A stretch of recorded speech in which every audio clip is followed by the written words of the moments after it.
Saludamos al economista Alberto Acosta. Él fue presidente de la Asamblea Constituyente, fue ministro de Energía en el gobierno de Rafael Correa. Ante todo, le pedimos disculpas por el retraso en la entrevista.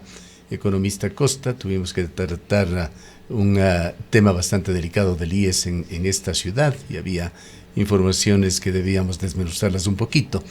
En todo caso, nos alegra que podamos conversar con usted en esta mañana, comentar sobre ese apagón grave, delicado que se dio el día de ayer, que trastocó todas las actividades y la posición del gobierno. Técnicos calificados han señalado que podría tratarse de un evento fortuito, una suma de factores que no se esperan pero que pueden darse, y señalan también que esto tiene que ser investigado a fondo para contar finalmente con una hipótesis o una teoría de qué mismo sucedió. Pero el ministro, en sus declaraciones el día de ayer, también señaló de la bajísima posibilidad de que un fenómeno de esto pueda, o un evento de estos pueda repetirse, pero de alguna manera sugirió también que esto pasaba por la falta de mantenimiento, por negligencias del pasado, por el estado de situación del sistema de producción y distribución de energía. Incluso llegó de alguna manera a responsabilizar a los actuales técnicos, señalando que les despediría si es que algo parecido vuelve a suceder. Su comentario. En primer lugar, muy buenos días, Gustavo.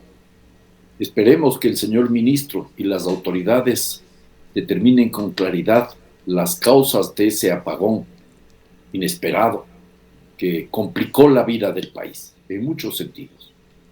Es importante conocer por qué se dio esta situación anómala y que se tomen las medidas del caso luego de determinar las causas de este apagón. Este es un primer punto que creo que es fundamental. Ojalá lo que sucedió no quede pronto en el olvido y otro nuevo escándalo o otro nuevo problema nos haga distraer de la atención de una cuestión que, a mi modo de ver, tenemos que abordarla con enorme responsabilidad. El suministro de electricidad del Ecuador está amenazado ya desde hace algún tiempo atrás por una serie de factores que están conduciendo a estos problemas, que no solo es en este apagón nacional, sino los racionamientos de electricidad que tienen también una serie de explicaciones claras. No se trata de salir a decir que va a despedir a los funcionarios si un apagón de esta naturaleza vuelve a suceder. Habrá que preguntarse por qué sucedió ese apagón y por qué estamos con los racionamientos de electricidad. Y entonces ahí nos vamos a encontrar con una serie de elementos que nos permiten ir configurando este escenario en donde, sin lugar a dudas, no todo es culpa del actual gobierno. Seríamos ilusos, totalmente miopes de creer que el gobierno actual es el responsable de todos estos problemas. Son problemas que se han venido gestando desde tiempo atrás y que tienen que ver, entre otras cosas, con una visión, a mi juicio, equivocada de abordar el tema del suministro de electricidad. Pero también habría que decir, economista Acosta, no todos los problemas que existen hoy son del pasado. Hay algunos que ya con más de 6 meses de gobierno deberían empezar a controlarse. Por supuesto, iba a llegar exactamente a esa consideración. No todos los problemas son del pasado y este gobierno pudo haber tomado ya medidas adecuadas. Recordemos que el presidente de la República, cuando era candidato y fue preguntado en el debate qué es lo que se tiene que hacer frente a los racionamientos de electricidad que ya estaban a puertas, se avisoraban porque se sabía desde enero, desde el año 2023, que tendríamos un severo estiaje desde octubre de ese año hasta abril del año actual, y el presidente respondió que era un tema de que se podía resolver mejorando los sistemas de transmisión. Una visión muy estrecha, pero él ya daba muestras de que entonces, siendo candidato a la presidencia de la República, conocía de esos problemas. ¿Y qué hizo? 6 meses en gestión, no ha logrado resolver ni siquiera los problemas de transmisión. Y no nos vengan con el cuento de que no había recursos económicos. El actual gobierno, al finalizar el año 2023, los últimos días de diciembre, retiró de las cuentas de la SENACE cerca de 500 millones de dólares, que bien habrían servido para comenzar a resolver algunas de las dificultades que ya habían sido identificadas incluso por el presidente actual y por las autoridades de la SENACE desde principios del año pasado. Por ejemplo, parte de esos recursos pudo haber servido para resolver esas falencias en el sistema de transmisión. Parte de esos recursos pudieron haber servido para comprar oportunamente combustibles, sobre todo gas para la Termomachala, que es la mayor termoeléctrica del país. Y en ese sentido yo creo que también este gobierno es responsable de lo que está sucediendo, pero, insisto, hay que analizarlo en un contexto más amplio. Hay que comenzar a preguntarnos cuál es la estrategia de largo plazo para el suministro no solo de electricidad, sino de energía en el país. Y eso pasa por hacernos algunas preguntas de fondo, Gustavo, que son fundamentales. ¿Para qué la energía? ¿Para quién la energía? Y entonces ahí podemos encontrarnos con que incluso se está dando un suministro oportuno, eficiente de energía a empresas que no le benefician al país. La minería no solo que recibe energía eléctrica en un proceso que no le da resultados económicos sustantivos al Ecuador, sino que recibe subsidiada la energía. Las mineras reciben a 5 centavos el kilovatio hora. Esos son cientos de millones de dólares al año de subsidio que da el Estado a las empresas mineras, que no solo ocasionan graves afectaciones al ambiente, a las comunidades, sino que no dejan prácticamente réditos económicos al Estado ecuatoriano. Entonces, primera pregunta fundamental: ¿para qué la energía? ¿Para quién la energía? Luego tenemos que comenzarnos a preguntarnos, algo que me parece que es clave, ¿de qué tipo de energía estamos hablando? Sin lugar a dudas, sería lo deseable, lo óptimo, que tuviéramos un parque de generación de energía eléctrica que se fundamente en lo que se conoce como las energías renovables. Eso suena muy interesante, pero en la práctica no es tan fácil hacer eso en realidad, por varias razones. Una, porque si no se construyen adecuadamente, por ejemplo, los proyectos hidroeléctricos, luego estos proyectos hidroeléctricos que aparecen por definición como renovables, se vuelven no renovables. Estamos viendo el problema gravísimo que se vive en Coca-Cola Sinclair porque no se hizo un adecuado estudio de impacto ambiental y porque no se tomaron todas las precauciones para que no se dé paso a lo que estamos viendo ahora, economista que es Costa, la erosión regresiva. Hay temas de corto plazo, o diría de la actualidad, del presente, que no han sido solucionados por el gobierno. Me parece que los apagones que generaron la salida de la ministra Robo se dieron a mediados de abril, alrededor del 15 de abril, y a los pocos días ella fue prácticamente despedida del gobierno, incluso acusada de haber sido responsable de estos temas. Pero hasta el momento no se ha nombrado un nuevo ministro de Energía. Se le tiene encargado al ministro Luque, que tiene por otra parte otro de los ministerios con los problemas más agudos, más críticos del país, el Ministerio de Transportes y Obras Públicas. Evidentemente no puede ser el ministro Luque, por capaz que sea, por buen profesional que sea, un superhombre para mantener adecuadamente su trabajo en los dos ministerios. Y dos ministerios además tan complicados que tienen una serie de problemas en la actualidad. Rosana, muy buenos días. ¿Cómo no está, sabía Alberto? Que estabas también de la partida. Para mí es un gusto también estar contigo. El tema del ministro encargado y de la ministra que fue despedida también configura otro de los elementos que están gravitando en la actual situación del sector energético en general del Ecuador: la improvisación. Le pusieron a una ministra que no entendía nada del tema, que no conocía nada del tema. Y este rato el gobierno del presidente Daniel Noboa no tiene el sustituto para ese ministerio. Quizás lo que debió haber hecho es encargarle a este señor Luque el Ministerio de Energía y buscar otra persona al frente del Ministerio de Transporte, que es una cuestión también, un tema sumamente delicado y complicado. Estamos viendo todas las dificultades que tenemos por las carreteras que están siendo afectadas por los deslaves continuados que vivimos en el país. En ese escenario, entonces, estamos frente a otro de los elementos que explica por qué hay estas dificultades: las improvisaciones. Las improvisaciones al nominar personas a nivel ministerial, personas a nivel de las empresas estatales que manejan el sector energético en general. Hay una falta de preparación de muchas de las personas designadas en este gobierno y muchos de los gobiernos anteriores también, pero en la actualidad eso es mucho más grave y mucho más complicado. Como estamos viendo, vamos sumando de a poco algunos elementos para ir configurando este escenario que nos permite una lectura adecuada de qué es lo que sucede y de qué es lo que se podría hacer.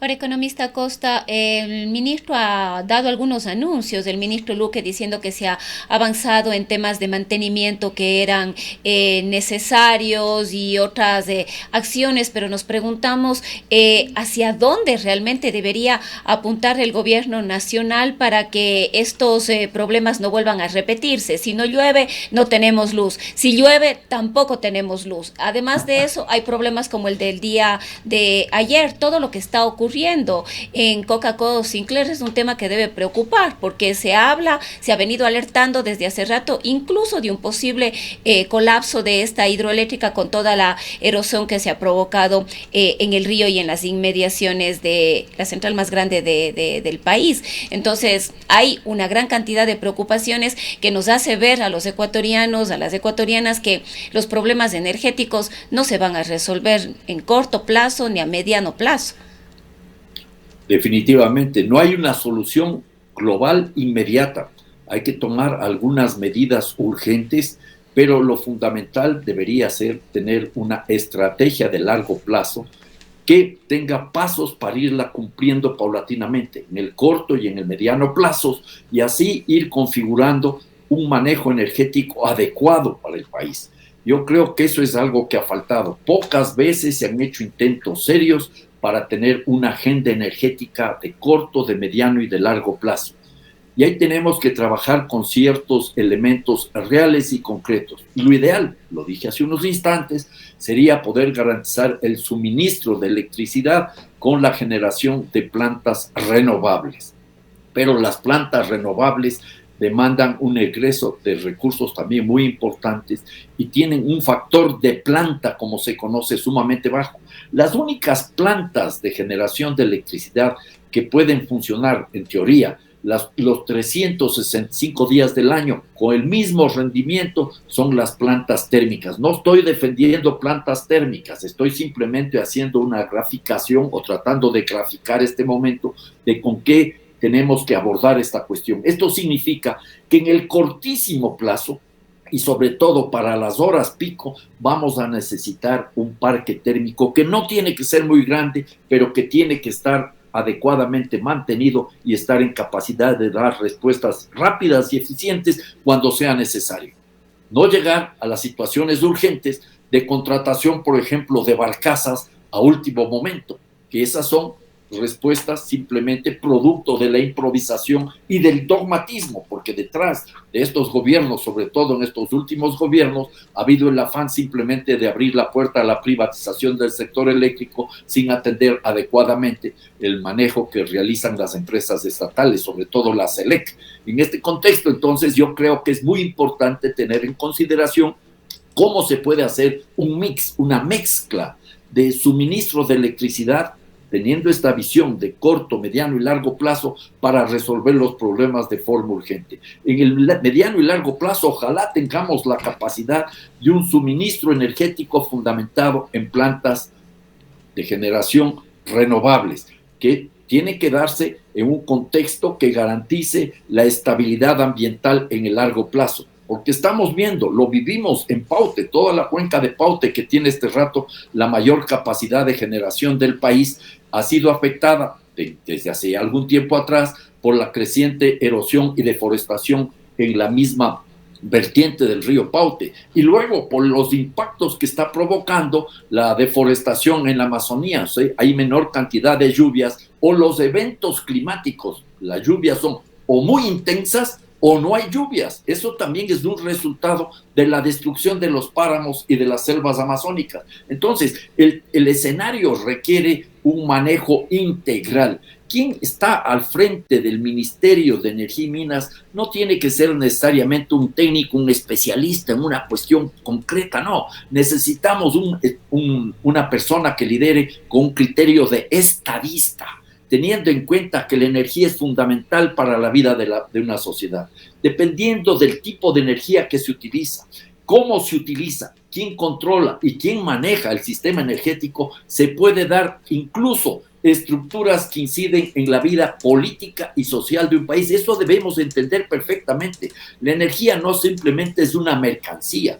A la energía deberíamos verla ya como un derecho y desde esa perspectiva abrir la puerta a otras formas del manejo energético. Por ejemplo, tenemos que ir trabajando en claves de democracia energética, porque no se trata simplemente de generar y generar y generar electricidad. Por eso son las preguntas: ¿para qué y para quién la energía eléctrica y la energía en general? Y luego, ¿quién va a controlar? Debería haber espacios en todas las empresas eléctricas para que consumidores y consumidoras estén directamente representados y vayamos configurando adicionalmente lo que ya se comienza a hacer una realidad, opciones de generación de energía eléctrica, particularmente desde las comunidades. En Ecuador tenemos un ejemplo maravilloso en la comunidad de Intac, en la provincia de Imbabura. Eso debería multiplicarse, porque no se trata solo de construir grandes represas hidroeléctricas, sino quizás ir haciendo un esfuerzo para una diversificación en la generación de electricidad, con pequeñas y medianas centrales hidroeléctricas, microcentrales hidroeléctricas que pueden estar controladas por las propias comunidades. Y las grandes centrales hidroeléctricas deben partir de estudios ambientales sólidos, de estudios sociales sólidos, sin llegar a afectar el caudal del agua, que es lo que creo que sucedió en Coca-Cola Sinclair, que no se respetó el caudal mínimo de agua y eso aceleró la destrucción de la cascada de San Rafael, y adicionalmente que las comunidades de los sectores en donde se han construido las represas hidroeléctricas sean las primeras beneficiadas. Ahora, economista Costa, ¿está usted de acuerdo con lo que han expresado algunos expertos en energía que ven el problema de Ecuador sumamente complejo, que señalan que seguridad energética, en el sentido de tener un sistema sustentable, sostenible, seguro, que no tengamos que estar hablando de apagones a cada momento, no se podría lograr sino en un periodo de 7 años, y eso si es que hay una decisión política que se la empieza a hacer efectiva desde ahora, además con una millonaria inversión, que cabe preguntarnos de dónde se sacaría esos miles de millones de dólares para invertir en el sector energético. No tengo la información de cómo llegan a ese periodo de 7 años. Los tiempos que tomaría la construcción de presas, por ejemplo, pero no sé cómo llegan a esa cifra, a esos años. En principio, coincido con esa visión, porque los problemas no los vamos a resolver en el corto plazo. Podemos tomar algunas medidas para disminuir esa fragilidad que tiene nuestro sistema energético en general y eléctrico en particular, pero eso demanda, por eso hablé desde el principio, por una estrategia de largo y de mediano plazos. Si no tenemos esa visión de largo y de mediano plazos, nos pasaremos poniendo parches. En este momento lo que se tiene que hacer es fortalecer el sector estatal de generación de electricidad, tanto el SELEC como la SENACE, dotando de los recursos adecuados. Habría que permitir que la SELEC trabaje como una empresa y no simplemente como una entidad adscrita al Ministerio de Energía y Minas, y como empresa tiene que tener la capacidad para autofinanciarse con las tarifas que se cobra, y eso le permitiría ser sujeto de crédito a la SELEC, inclusive para conseguir recursos para ampliar el suministro de energía eléctrica. Pero insisto hasta el cansancio, el tema no es solo generar más y más electricidad. Tenemos que comenzar a preguntarnos por el lado de la demanda. No solo es una cuestión de oferta, es también una cuestión de demanda. Y hay que ir pensando en un sistema más descentralizado, Gustavo. Y en cuanto al financiamiento, economista Costa. El financiamiento depende de lo que se quiera hacer. Se puede conseguir los recursos. Existían recursos. En el caso concreto de SENACE, se le quitaron 500 millones de dólares que bien pudieron ser canalizados para resolver los problemas de corto plazo. Más aún, teniendo un plan de acción elaborado a principios del año 2023 con el afán de enfrentar el racionamiento de electricidad que se venía por el enorme estiaje que ya estaba anunciado. Bien. En ese sentido, la idea aquí es tener claridad qué es lo que se va a hacer y luego se va consiguiendo los recursos. Si a la SELEC, la empresa eléctrica, se le permite actuar de manera eficiente como empresa, puede inclusive conseguir créditos internacionales en condiciones ventajosas para los proyectos eléctricos que sean necesarios. Y luego habrá que ir pensando también en cómo se maneja el desarrollo de las energías alternativas. Lamentablemente se nos ha agotado el tiempo ya, economista Acosta. Le dejamos en unos segundos finales.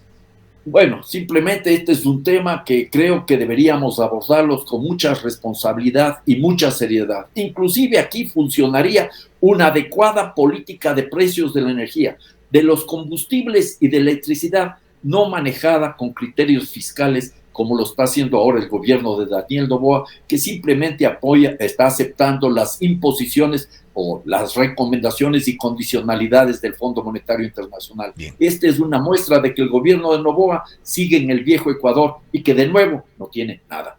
Gracias, economista Acosta. El economista Alberto Acosta fue presidente de la Asamblea Nacional Constituyente, fue también ministro de Energía. Son las 8:36. En mi futuro me veo finalizando el máster que siempre quise. Yo me veo abriendo mi propio negocio. Yo por fin rodando en mi propio auto. Y yo ahorrando para cualquier emergencia. Todos vemos nuestro futuro diferente. Y ahora con Austro Futuro de Banco del Austro, cada dólar que ahorres genera un 5% de interés, sin plazos mínimos o penalidades por retiro.